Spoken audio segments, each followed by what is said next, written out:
Thank you for joining us at ZeroPoint University. We are honored to have you.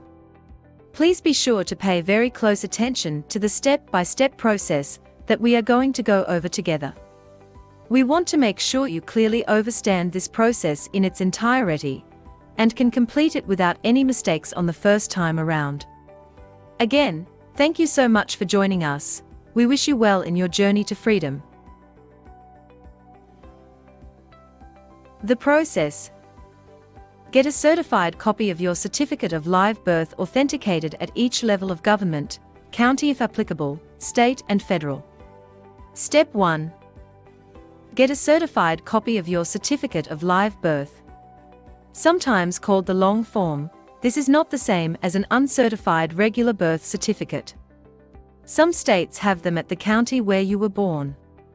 Other states like Oklahoma keep them at the State Vital Statistics Office. You may go there in person or order them online from a company like VitalCheck, www.vitalcheck.com. Step 2. Get the certified certificate of live birth authenticated at each level of government. If you get it from your county, then you want to get it authenticated by the county superior court clerk or whatever option they have at the county level. Next, the Secretary of State handles authentications for the state. In Oklahoma, their office is on the first floor of the Capitol. Have them authenticate the certified certificate of live birth. They will attach a fancy page on the front with a brass rivet. Step 3. Go to Department of State Office of Authentications. Download Form DS 4194 on the right-hand side and fill it out with the NON Hague country of your choice.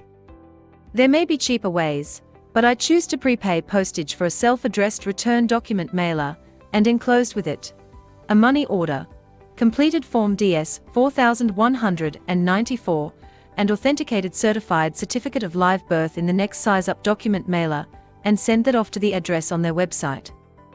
You will get back a properly authenticated certificate of live birth with a cover sheet like this. Notice the block of laws in the lower left corner of the document they sent back includes 28 U.S.C. 1733. They are declaring this copy is equal to the original. You should look up the other laws referenced as well. Now you can go to a registrar and attach an affidavit something like this to the duly authenticated certificate of live birth. The combination of a duly authenticated certificate of title and an attached claim is what is known as a counter deed. From the perspective of trust law, you now hold in your hand a deed to you. From the perspective of commercial law, you hold a first-in-time, first-in-line document to you. In other words, you are now the real party in interest and holder in due course to the title to you. Now that you have been able to go over the step-by-step process on how to authenticate your certificate of live birth at state and federal level, you can begin as soon as possible with the process on your own. Remember, time is an essence but not always a luxury. Be accountable for completing your process on your own, but do not be afraid to ask someone for assistance. Thank you, and welcome to the tribe.